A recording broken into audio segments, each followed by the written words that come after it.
Hello दोस्तों, मैं हूं निशा और आप सुन रहे हैं सफ़र 16वीं सदी का। चैप्टर 10। इंटरनेट से नूडल बनाने का तरीका जानकर सिया झटपट उसकी तैयारी में लग जाती है।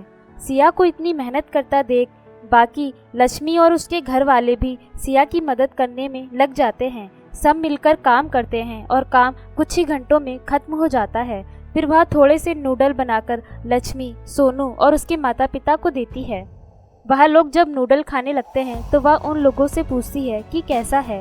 उन लोगों के फेशियल एक्सप्रेशन देखने लायक थे। वह लोग तो जैसे निशब्द ही रह गए, वह कुछ बोल ही नहीं पा रहे थे।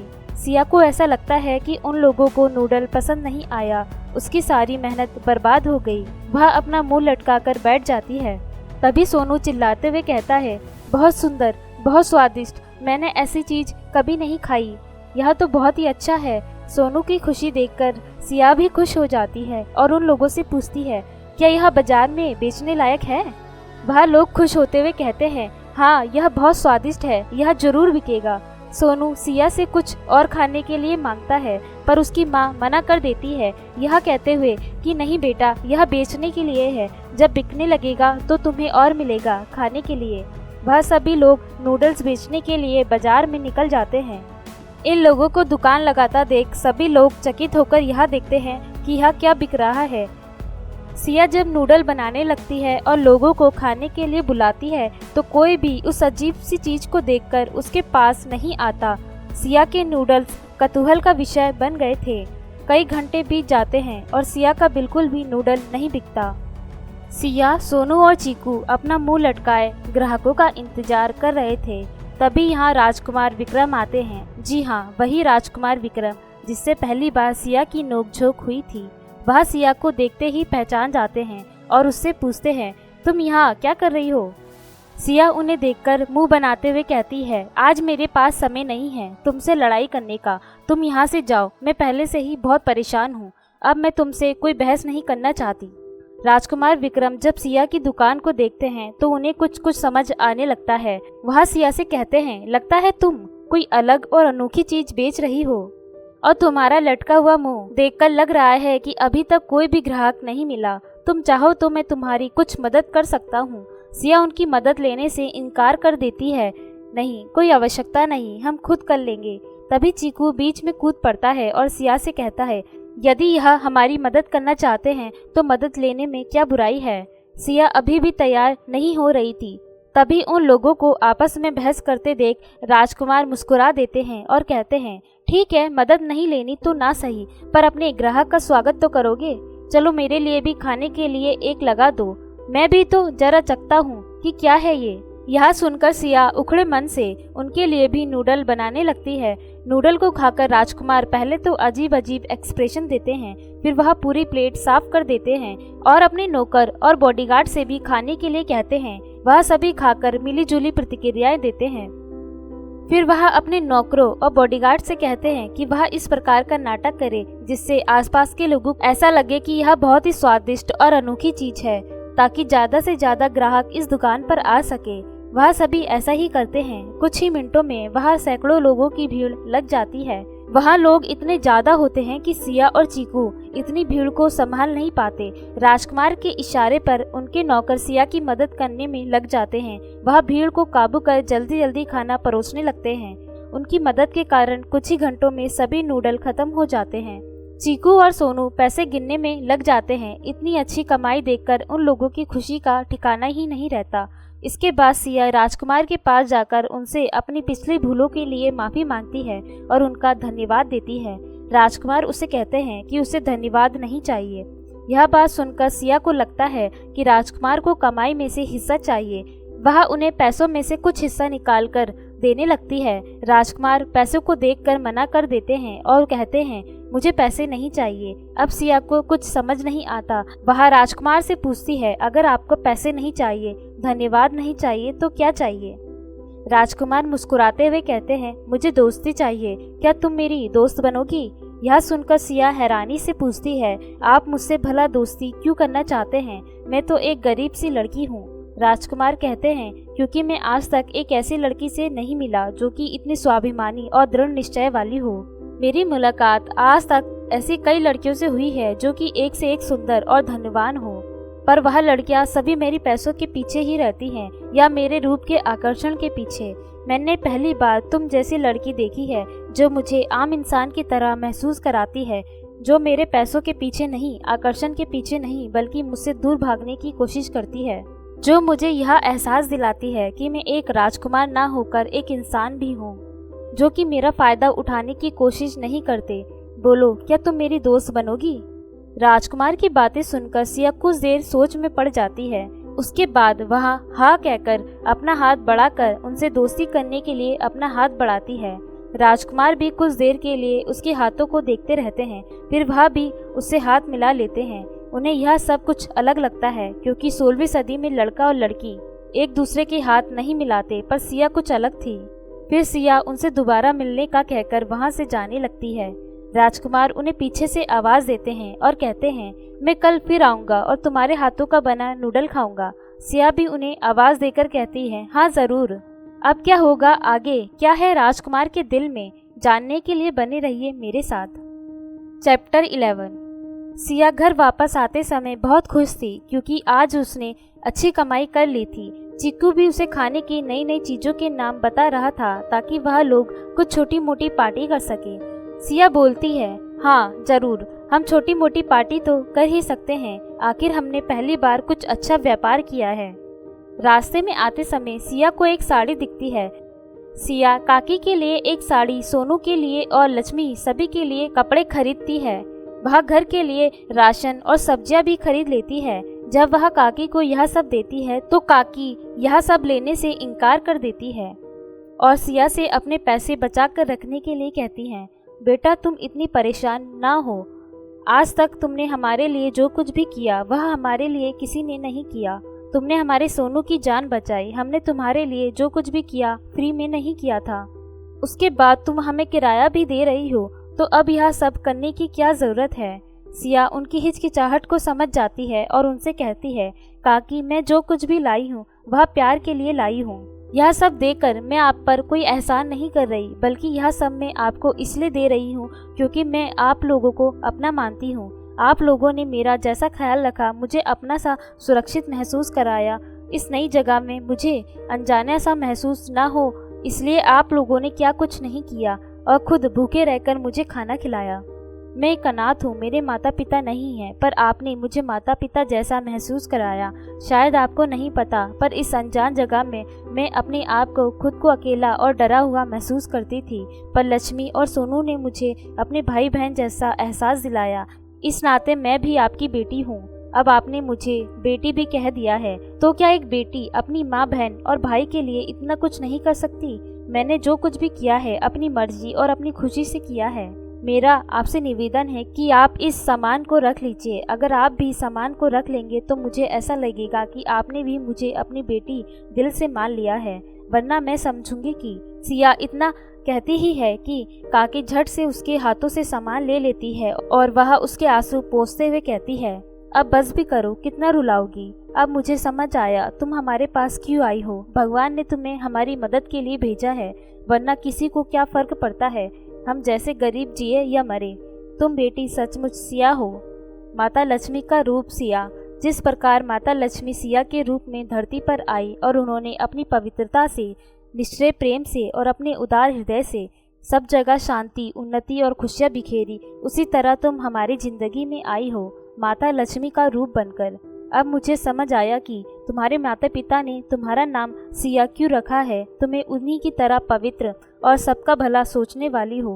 बेटी, मुझ गरीब की दुआ तुम्हारे साथ हमेशा रहेगी। मैं तुम्हें आशीर्वाद देती हूँ कि तुम हमेशा खुश और सुखी रहो। तुम्हें हमेशा अपने जीवन में जो कुछ भी चाहिए वह तुम्हें मिले। यह एक गरीब की ही नहीं, एक माँ के दिल से निकली हुई सच्ची दुआ है।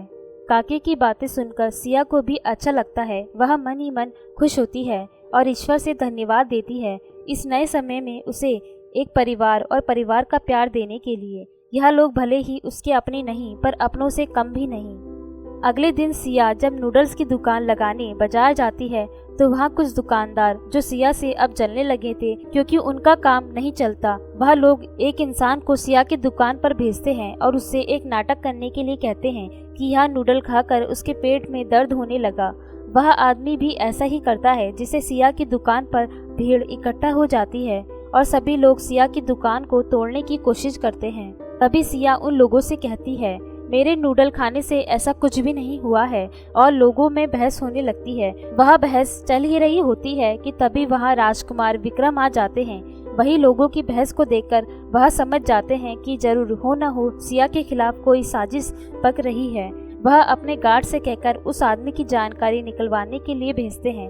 जब तक गार्ड उस आदमी की जानकारी लेने जाता है, तब तक राजकुमार सभी लोगों को बात करने के लिए एक जगह इकट्ठा होने के लिए कहते हैं। राजकुमार होने के कारण सभी लोग उनके आसपास इकट्ठा हो जाते हैं। वह लोग राजकुमार को अपनी बातें बताते हैं। तभी राजकुमार का गार्ड उस आदमी की जानकारी लेकर आता है और राजकुमार को बताता है, यह आदमी पैसे के लिए कुछ भी करता है। यह आए दिन नए नए नाटक करता रहता है। इसे यह नाटक करने के लिए भी पैसा मिला है।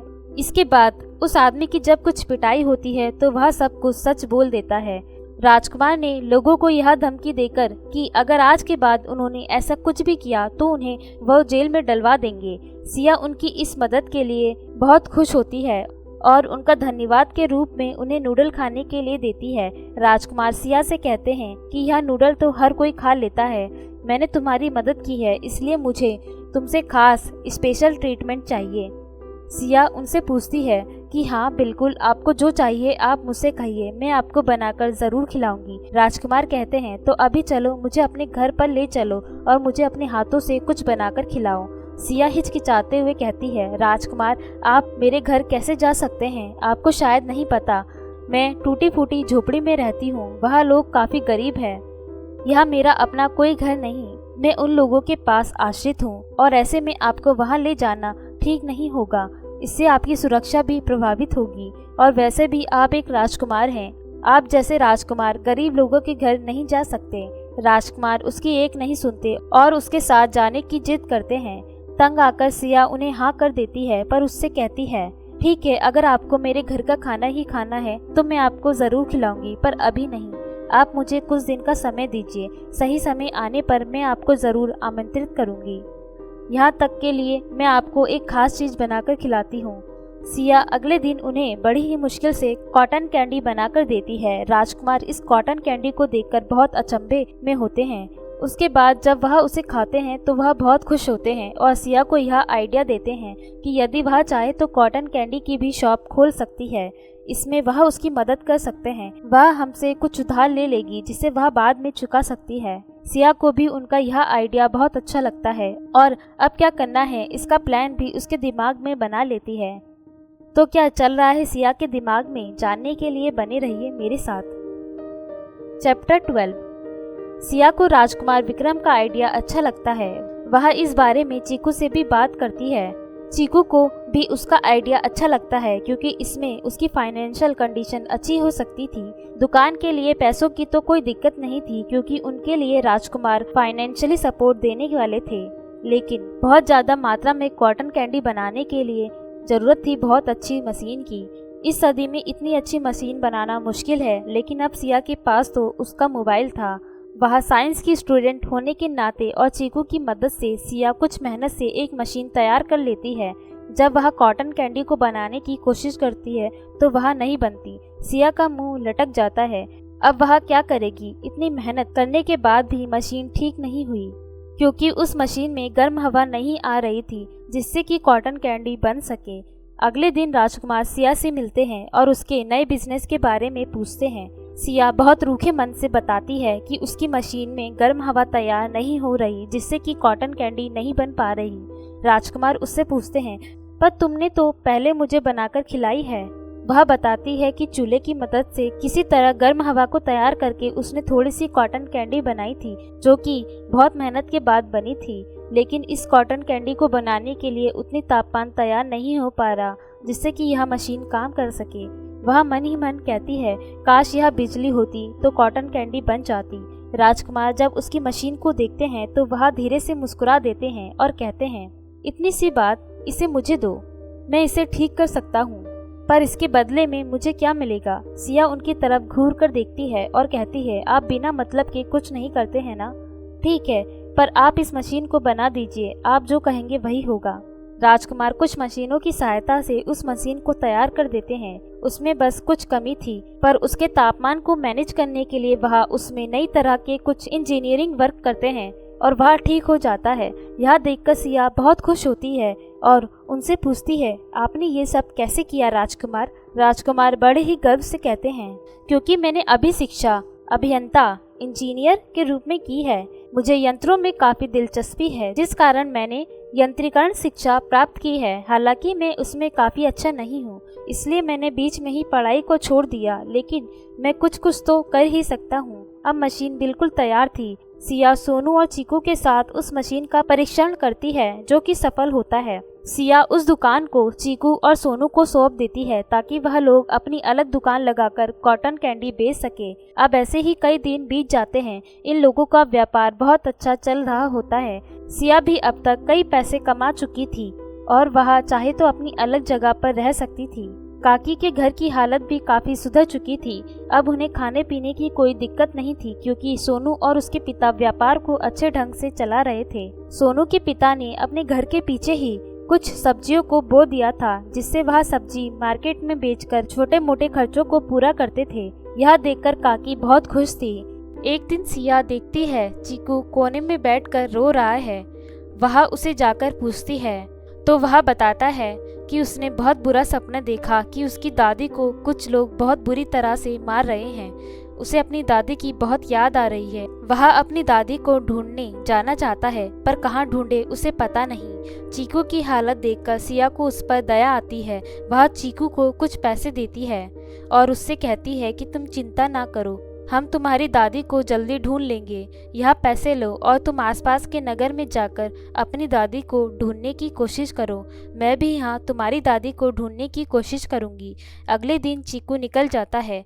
अब सिया को लगने लगता है कि अब उसे अपने पिताजी की घड़ी को छुड़ा लेना चाहिए, जिसे उसने गिरवी रखा है। वह उस मोटे लाला के पास जाती है और अपनी घड़ी छुड़ाने के लिए पैसे देने लगती है, पर लाला यहाँ उसे धोखा देता है और यह बताता है कि उसने यह घड़ी एक बहुत ही अमीर आदमी को बेच दी है। यह सुनकर सिया गुस्से में आग बबूला हो जाती है और लाला से पूछती है, तुम ऐसा कैसे कर सकते हो? तुमने वह घड़ी कैसे बेच दी?